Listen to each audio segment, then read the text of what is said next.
मुलांनो, प्रकरण 3 मसावी लसावी आणि त्याचा सराव संच आहे 10वा. याच्यामधलं पहिलं उदाहरण आपल्याला सोडवायचं आहे. आपण इयत्ता 5वी मध्ये स्कॉलरशिपला म्हणजे शिष्यवृत्ती परीक्षेला मूळ संख्या, जोडमूळ संख्या, सहमूळ संख्या हे सर्व घटक अभ्यासलेले आहेत. हो की नाही?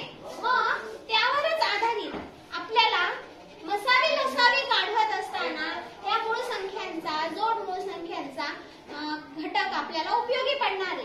तर आपण त्यावरची काही उदाहरणं बघत आहोत. पहिलं उदाहरण आहे, जी संख्या मूळही नाही आणि संयुक्तही नाही अशी संख्या कोणती आहे? मुलांनो, नेहमी लक्षात ठेवायचं की एक ही संख्या, कोणती संख्या? एक. एक ही संख्या, फक्त एकच संख्या अशी आहे की ती मूळ सुद्धा नाहीये आणि संयुक्तही नाहीये. म्हणजे काय? मूळ म्हणजे काय? मूळ म्हणजे कोणाच्याच पाढ्यात नसणे, ती फक्त स्वतःच्या पाढ्यात असते. आणि संयुक्त म्हणजे काय? ती कोणाच्याही पाढ्यात असते. हो की नाही? मग मूळ ही जी संख्या आहे, ही संख्या अशी आहे की तिला मूळ पण म्हणता येणार नाही आणि संयुक्त पण म्हणता येणार नाही. आलं लक्षात? चला आपण पुढचं उदाहरण पाहूया. पुढचं उदाहरण काय आहे? पुढील जोड्यांपैकी 6 मूळ संख्यांच्या जोड्या ओळखा. सर्वांचं लक्ष समोर. कारण आपल्याला सहमूळ संख्या पाहायच्या आहेत. सहमूळ म्हणजे काय? येतंय का लक्षात? आठवतंय का तुम्हाला? चला मग आपण परत एकदा रिव्हिजन करूया. सहमूळ संख्या काय आहेत ते बघा मुलांनो. 8. आपण जर ही जोडी विचारात घेतली 8 आणि 14 ची, तर लक्षात घ्या मुलांनो, 8 कोणाकोणाच्या पाढ्यामध्ये आहे? एकदम बरोबर, 1 आणि स्वतःच्या पाढ्यात तर आहेच आहे. बरोबर. नंतर 2च्या पाढ्यात आहे का बघा बरं? आहे. कितव्यांदी रे बाळांनो? चौथ्यांदी. 5च्या पाढ्यात आहे का? 6च्या आहे का? 7च्या आहे का? नाही. म्हणजे 8 चे विभाजक काय आले? 8ला कोणाकोणाने भाग जातो? तर 8ला 1, 2, 4 आणि 8ने भाग जातो. म्हणजे 8 चे विभाजक झाले 1, 2, 4, 8. त्याच पद्धतीनं आपण 14 या संख्येचे विभाजक पाहणार आहोत. लक्षात ठेवायचं, 14 ही संख्या 1च्या टेबल मध्ये पण आहे आणि 14च्या टेबल मध्ये सुद्धा आहे. हो की नाही? पहा बरं, 2च्या टेबल मध्ये आहे का? 2च्या पाढ्यात आहे का? एकदम बरोबर, 2च्या पाढ्यात आहे. मग कितव्यांदी आहे? 7व्यांदी. म्हणजे 2 आणि 7 हे सुद्धा 14चे विभाजक आहेत. 3च्या पाढ्यात 14 नाही, 4च्या नाही, 5च्या नाही, 6च्या नाही, 7च्या नाही. 7चे तर लिहिलेल्याच आहेत आपण. 8च्या नाही, 9च्या नाही. हो की नाही? म्हणजे 8 आणि 14चे विभाजन झाले 1, 2, 7, 14. आता ह्या दोघांमध्ये सामायिक असे विभाजक कोणते आहेत का पाहून घ्या. 1 आहे, 2 पण आहे आणि आणखी कोणते नाही. मुलांनो लक्षात घ्या, सहमूळ संख्या म्हणजे काय असतात? सहमूळ संख्या म्हणजे अशा संख्या असतात की त्यांचा सामायिक विभाजक हा एकच असतो. सामायिक विभाजक फक्त कोणता?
2 ने भाग जातो 33 ला, 3 ने जातो 34 ला, 2 ने जातो 35 ला, 5 ने जातो 36 ला, 2 ने जातो 37 ला जातो का?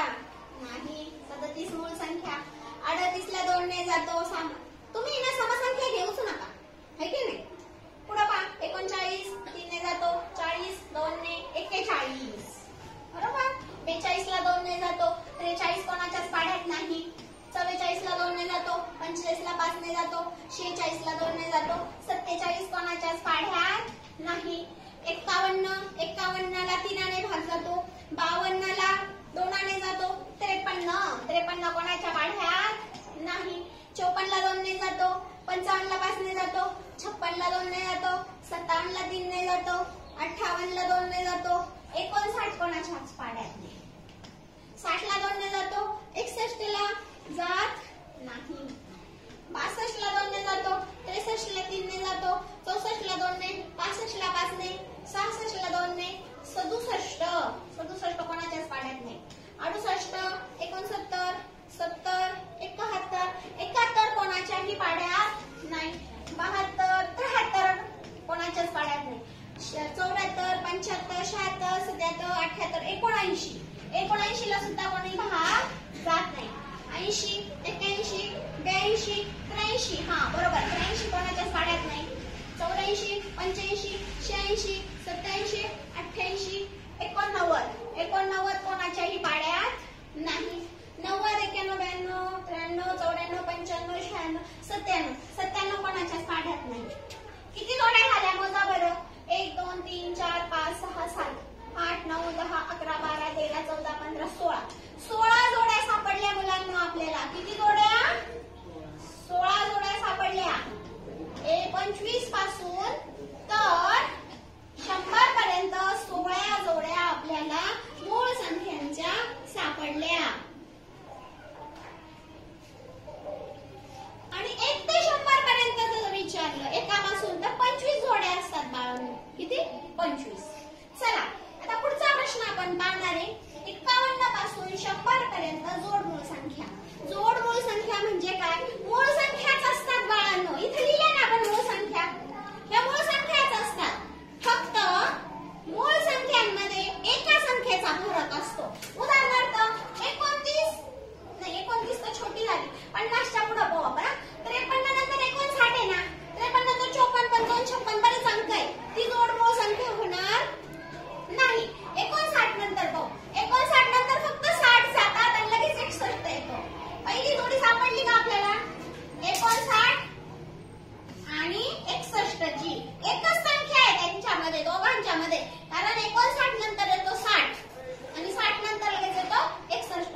शिष्यवृत्तीला सुद्धा या घटकाचा अभ्यास केलेला आहे.